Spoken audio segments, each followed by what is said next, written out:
I, 25 female, was an only child until all this went down. My mom, 45 female, and dad, 65 male, have been married for 26 years. So yeah, when they got together, my mom was 19 and my dad was almost 40. My whole life I thought their age gap was weird. However, my parents for the most part appeared to be happy and in love. They adore me, so I guess I never really saw the problem until I put all the pieces together. My mom and dad are both professors, but at different colleges. My dad has always been that professor to go the extra mile and help students. I noticed in my late teen years, he'd tutor students at our house. A couple of times he did it when my mom wasn't home, and the students were usually female. When this would happen, I'd tell my mom and she would always shut me down. She wasn't defensive, more dismissive. I moved out when I was 18, so I didn't see anything else. My dad retired pretty abruptly at the start of last year. He never gave any hint that he'd do this. He loves his job. I have now found out my dad got a 20-year-old student pregnant. We will call her Bay. Bay, 22 female, threatened to report him if he didn't help out with her child, and he retired and ghosted her. Bay got in contact with me and explained everything. That my dad manipulated her, said my mom was evil, and that he'd leave my mom for her.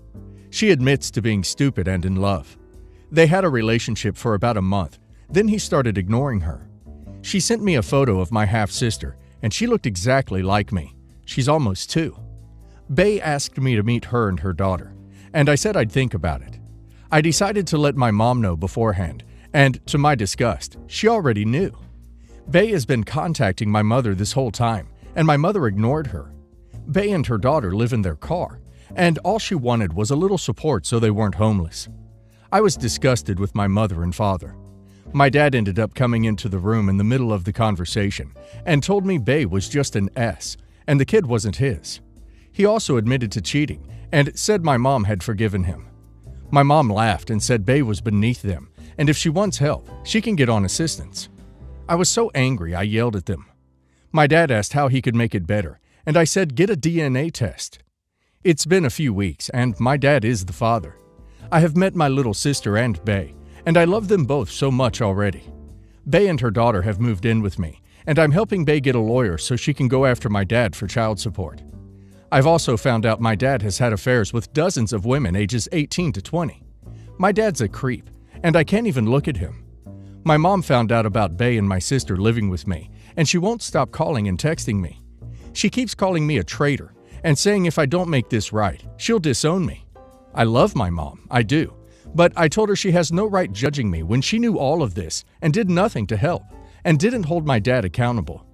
My dad sent me a text saying my mom won't leave the house, and she has been crying because she just wants me to let this go. I ignored him.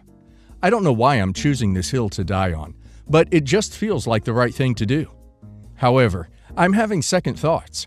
Everyone is so upset, and even Bay says I don't have to do this because she can see how stressed I am. I guess I just need to know for sure. Am I wrong? OP is not in the wrong here. OP saw a young girl left homeless with a small child without help from the father and acted upon the goodness of her heart. The only reason OP's parents have an issue is because this keeps his duck up in the light instead of tossing it aside and moving on. OP's mom prefers to take her anger out on the girl OP's father took advantage of instead of OP's father because it's easier to blame the stranger he slept with rather than admit to herself that she married a horrible person.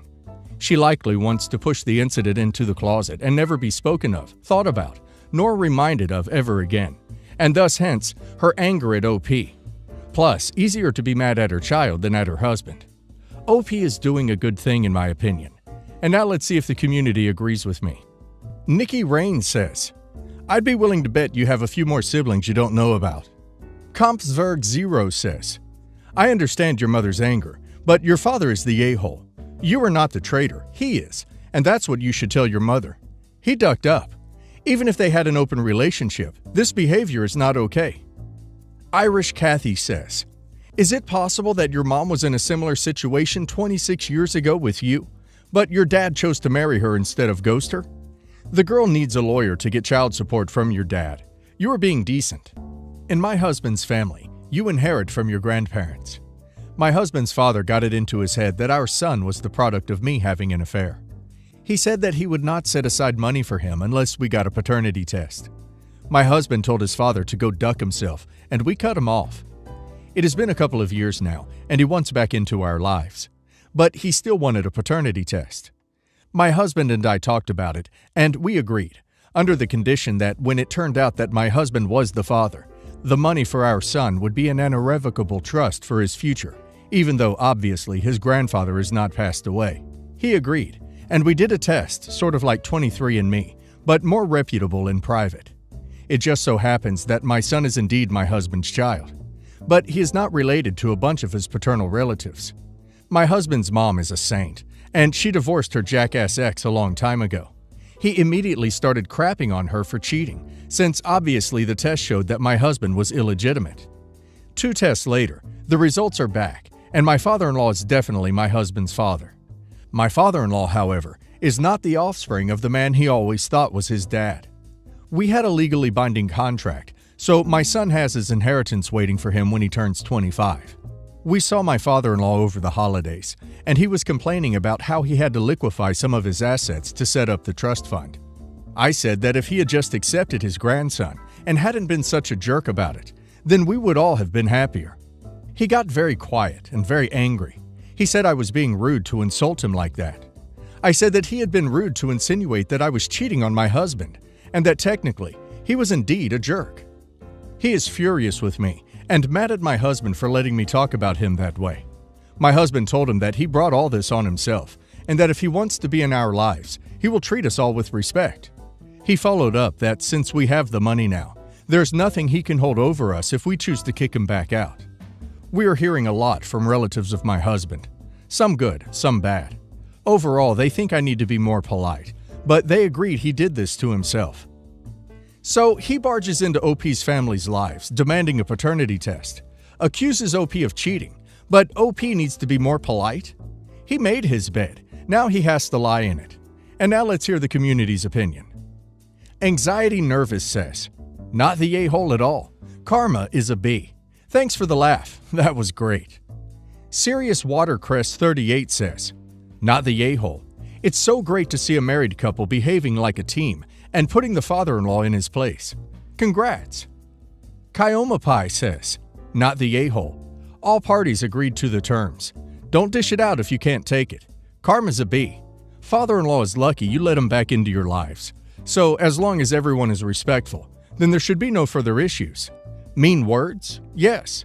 Warranted? Absolutely." Izzy, 27 female, and I, 26 female, have been friends since we were born. We were practically raised together. We were closer in college, but after that we have been drifting apart a little, but I still had a strong bond with her up until recently. She has been there for me a lot, and I have too, so it's tough, this situation. After college, when Izzy was like 23, she went on a few dates with Jake, my fiancé, but then told him she wasn't interested in anything serious. Even though I was her best friend, I didn't really know Jake because she used to get asked out a lot, but only a few turned serious. So I knew about her boyfriends, but not necessarily her dates. Almost a year after that, I moved in with Izzy, and so we got close again. It was after this I met Jake. We quickly became good friends. I used to talk about him to Izzy a lot, but it's when I showed her his pictures that she recognized him and told me about her dates with him. Friendships were more important to me than any guy back then, so I asked her if it was okay to date him because I liked him a lot. She said she had no problem and joked about it ever turning into a relationship, which I took as a joke. Jake and I became serious very quick. He's my soulmate. By then, though, Izzy and I lost touch a bit since I moved in with Jake, and work became more of a priority. Right until I got engaged, she used to joke to both me and Jake that she didn't think we would be this into each other, and at the time, I saw it as funny because Jake is the opposite of me. After I got engaged, she became very weird. She was very shocked and would not believe it. Then later, she used to tell me that I'm too young to be married, and if I'm sure, but I saw this as just concern, although she agreed to be my maid of honor along with my sister. Afterwards, I posted on my Instagram about our engagement, and people were reposting it and congratulating us. But Izzy just captioned it saying, "You better mention me in your vows, because he was into me first, ha ha." Jake felt very uncomfortable, and so did I, but I defended her saying that it's just Izzy. She jokes around a lot. But I still let her know that it was a bit uncomfortable, and she said that she was just joking. After Christmas, we hosted a dinner party, and that day, Izzy just kept telling all the friends and family gathered that Jake dated her first. She let me have him, stuff like that. Even after telling her it was not okay, she joked around. Later, I told her that she was crossing my boundaries and that it was not okay, to which she said I was overreacting. In the end, I told her to not attend my wedding at all. I've been overthinking a lot after that. Right now, people who know about this are just choosing sides based on who they know more. I'm worried I'm ruining a lifelong friendship when I'm not even right. What if to her it really was just a joke and I'm not being understanding? But she's not being supportive or positive, which I think is unfair. I'm confused. Well, I think she's jealous and insecure and is trying to belittle OP because of it. A joke amongst friends stops being a joke once it starts causing problems or makes the person at the center of it uncomfortable or unhappy. OP has given her multiple chances. She's not a friend, and OP should stay away from her. And now let's hear the community's opinion. Hannah Kelly says, "Not the a-hole. I think that she loses any right to claim it was just a joke when you've expressed that it makes you uncomfortable and asked her to stop. You have every right to enforce your boundaries, even if that means ending a lifelong friendship. If she was a good friend, she would value your feelings over her need for attention, which is clearly what this is about, in my opinion. Also, it's weird that people are choosing sides in this. There's literally no reason for it, and they should really start behaving like adults." Dalfar says, "She's too proud to let things go. In her eyes, you found love in a man she dismissed, and that is simply not possible. Hence, she's there, I was here first. In my opinion, you made the right choice. Who knows what kind of behavior she'll display when her pride will turn into jealousy at a crucial moment." Not the a-hole. Here for Am I the a-hole says, "Not the a-hole. Kick her out and leave her out for good. She is jealous and insecure. She sees what you have and either wishes she had stayed with him or wishes she found someone too. It's disgusting the way she's making your special day all about her." So, my friendship group is currently in shambles over this situation, so I'm looking for some outside opinions. The two main people are my 24 female friends Alex, 25 female, and Leah, 24 female. They hooked up, and now Leah is pregnant, but Alex isn't happy about it. Alex and Leah have always been weirdly close, but they've never crossed the friendship line, and clearly for good reasons, because the whole thing has been messy as hell since Leah told him she was pregnant. He asked her to get rid of it, and she said no. So he asked her not to tell his family about the baby yet, but she went ahead and told them. The majority of our friendship group thinks she baby-trapped him for money, since her family doesn't have much, and Alex's are more comfortable. I originally was defending her, but then while she was ranting to me about what a jerk Alex is, she said the only thing Alex would be good for was money, and that her baby wouldn't need him as a father. She kept talking about Alex, money, and him being an ATM for a good 30 minutes. The conversation left a bad taste in my mouth, so I was discussing it with Charlotte, my best friend and Alex's ex, and we both agreed that it seems like Leah only cares about the money, and I said I was starting to agree with the friends who think she baby-trapped him for money. Unfortunately, Charlotte mentioned it to a few other friends, who told others, and it's gotten back to Leah. She hasn't said a single thing to me, and the only reason I know she now hates me is because Alex, of all people, confronted me about it, and she blocked me. He told me to leave Leah alone, and tried to guilt me because she's pregnant and needs her friends right now, but he's the one causing her the most stress. He said if I, or anyone else, said anything else about her, we'd have to deal with him, so most people are now denying ever saying she baby-trapped him, so I feel like I'm being thrown under the bus here. Charlotte said he's only playing hero because his family are all on his case now, because Leah keeps running to them, so he has no choice but to act like he cares. Am I the a-hole? Seeking Beskar says, "Everyone sucks here. This sounds like a lot of drama that's worth stepping away from. Alex and Leah could both have taken steps to prevent this pregnancy, but may not have. Leah doesn't want to have an A, and that's a decision that should be respected. Going to Alex's ex to discuss this was only going to create more drama. Chances are, Alex needs some time to digest this and work out what role he's going to play without the drama. And in your conversation with Leah, she may have been feeling quite spiteful as she had experienced Alex ask her to get an A she doesn't want.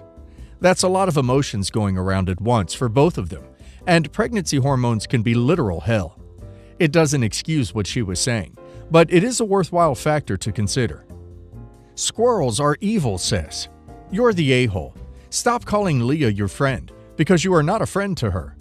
Both Alex and Leah had consensual S, and are aware of the need for birth control. That's between the two of them. Alex is financially responsible for the baby, and he knows that. That does not mean Leah baby-trapped him, only that she expects child support for his child. You said nothing to Leah, but then sneak around gossiping and spreading rumors with no actual knowledge. Now you are reaping the consequences of running your mouth, and think you're the victim. Your friend group are finding out that you are no friend, but a malicious gossip.